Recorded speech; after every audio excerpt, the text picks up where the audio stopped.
Mesdames et messieurs, bonsoir, bienvenue au journal de la vérité. Au programme de ce soir, des sujets anodins, inutiles et qui sont faits pour vous imposer une vision du monde extérieur. Tout d'abord, pour aggraver vos préjugés concernant ceux qu'on appelle des étrangers, un sujet sur la diminution du pouvoir d'achat en banlieue et la répercussion que cela a sur la délinquance. Oui, ben, il faut dire que l'autre soir, je regardais la télévision tranquillement avec ma femme. Quand tout à coup, on a entendu des cris dehors, je me suis levé, j'ai regardé par la fenêtre, et là, j'ai vu une bande de policiers en train d'interpeller un jeune homme, enfin, un arabe, enfin, un habitant de la Terre, mais surtout de l'Afrique du Nord, quoi. Et le gars, il refusait de montrer ses papiers parce que, soi-disant, il avait pas agressé la pauvre Madame Martin. Il disait qu'il l'avait protégée de l'autre agresseur qui était parti en courant. Mais je trouve ça quand même incroyable. Quand on vous demande vos papiers, il faut les montrer quand même. Quand même. Le flic, il connaît son métier. Il sait reconnaître les... Enfin, hein? Merci. C'était un reportage totalement dénué d'insinuations et de sous-entendus. Parlons maintenant d'un sujet qui nous concerne tous, l'éducation. De nombreux problèmes sont rencontrés, notamment d'argent et surtout dans les écoles publiques. Nous avons posé des questions complètement classiques et vagues au préfet du ministère de l'Éducation pour qu'il n'ait pas trop de mal à les esquiver. Bonjour monsieur le préfet. À quoi selon vous est dû le manque de professeurs dans nos écoles? Eh bien, je dirais que c'est dû principalement, bien évidemment, à un problème de budget. Ah, excusez-moi, je suis un peu enrhumé. Donc, un problème de budget, oui, car les subventions de l'État ne nous permettent actuellement pas de... Ah, pardon, excusez-moi.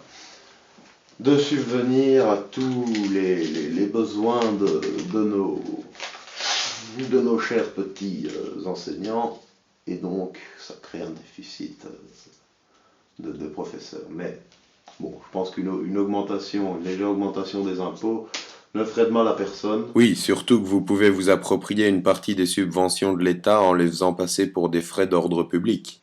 Et comment? Merci pour cette interview, certes courte mais précise. Mais au fait, toujours dans l'éducation, quel est le regard des principaux concernés, les parents? Nous nous sommes rendus chez quelques-uns d'entre eux pour recueillir ces témoignages.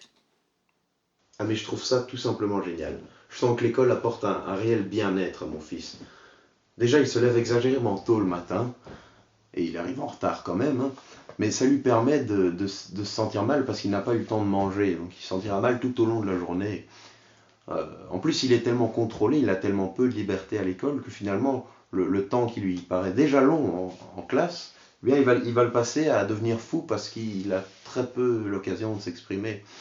Et ce qui est bien aussi, un côté positif, c'est qu'il aura tout le loisir d'être poursuivi par l'école jusque chez lui grâce aux devoirs. Donc franchement, je sens que c'est du bien-être, ça lui apporte du réconfort. Ouais. Non mais attends 2 secondes, à quoi que tu veux que ça serve que mon fils il aille à l'école? À quoi que tu veux que ça serve? Et je vais te dire ce qui compte dans la vie.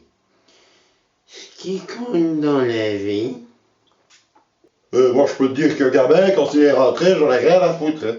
Je fais ce qu'il veut. De toute façon, c'est lui qui deviendra ouvrier s'il y a un problème, hein, c'est pas moi, hein. Moi, je serai dans ma tour, ben, je rigolerais bien. Je serais, hein? Je comprends. Et enfin, pour conclure, chers téléspectateurs, ce journal de la vérité, je vous propose de parler d'écologie.